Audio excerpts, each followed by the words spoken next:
ഒരു മുഹൂർത്തമാണ് ഇപ്പോൾ പറഞ്ഞത്. സാറൊന്ന് നിൽക്കണം. നമുക്കിപ്പോൾ ചവറ MLA ഉണ്ട് നമ്മോടൊപ്പം, സുജിത് സാറുണ്ട്. സാർ, ഇപ്പോൾ നമ്മൾ വളരെയധികം സന്തോഷമുണ്ട് കൊല്ലത്ത് ഇത്തരത്തിലൊരു കലോത്സവം നടക്കുകയാണ്. അതോടൊപ്പം തന്നെ നമ്മളിപ്പോൾ നിൽക്കുന്നത് പോലീസ് പവലിയനിലാണ്. അതിമനോഹരമായ ഒരു ഭക്ഷണം കൊടുക്കുന്നുണ്ട് എന്നുള്ളതാണ് ഏറ്റവും പ്രധാനപ്പെട്ട ഒരു കാര്യം. സാർ ഇവിടെ വിസിറ്റ് ചെയ്യാൻ വേണ്ടി വന്നിരിക്കുകയാണ്. സാറിന്റെ ഇതിന്റെ ഒരു പ്രത്യേകത എന്ന് പറഞ്ഞാൽ രാവിലെ വേണ്ട ചായ, അതിന്റെ ഏർലി മോർണിംഗ് സ്നാക്സ്, ഉച്ചയ്ക്ക് അതിനിടയ്ക്ക് ഇടയാഹാരമായിട്ട് കൊടുക്കുന്നുണ്ട്. ഓരോ സമയത്തനുസരിച്ച് ഇപ്പൊ തണ്ണിമത്തനാണ് അടുത്ത്, ഇച്ചിരി ചൂട് കയറുമ്പോഴേ തണ്ണിമത്തൻ കൊടുക്കുകയാണ്.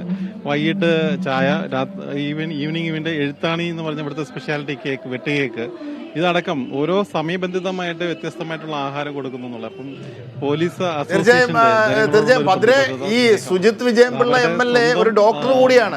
അതുകൊണ്ട് ആ ഡയറ്റ് ഒരു ഡയറ്റീഷ്യന്റെ ഉപദേശം കൂടി പോലീസുകാർക്ക് ലഭിച്ചിട്ടുണ്ടാകും.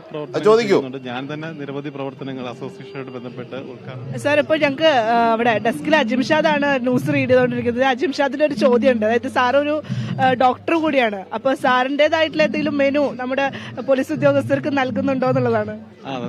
ഇത് നമ്മൾ ഡയബറ്റീസ് പേഷ്യൻസുമായിട്ട് ബന്ധപ്പെട്ട് പലപ്പോഴും മിസ് ചെയ്യുന്ന ഒരു സാധനമാണ്. അല്ലെങ്കിൽ നമ്മൾ ലൈഫ് സ്റ്റൈൽ ഡിസീസുമായിട്ട് ബന്ധപ്പെട്ട് ആവിയിൽ പിഴുങ്ങിയിട്ടുള്ള ആഹാരങ്ങൾ, മധുരമില്ലാത്തത് പലപ്പോഴും നമ്മൾക്ക് പല കൗണ്ടേഴ്സിൽ ഇത് കിട്ടാറില്ല. അപ്പൊ പേഷ്യൻസ് പലരും പറയാറുണ്ട്.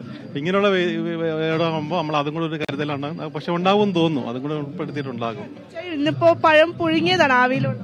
അതെ, അങ്ങനെയുള്ള കാര്യങ്ങളാണ് പ്രധാനമായിട്ടും പറയാനുള്ളത്. എന്തായാലും വളരെയധികം നന്ദിയുണ്ട് സാർ. അതുപോലെ തന്നെ എല്ലാ ഉദ്യോഗസ്ഥർക്കും. കാരണം കേരള വിഷന് വേണ്ടി ഇത്രയും നേരം നിങ്ങളുടെ വിലപ്പെട്ട സമയമാണ്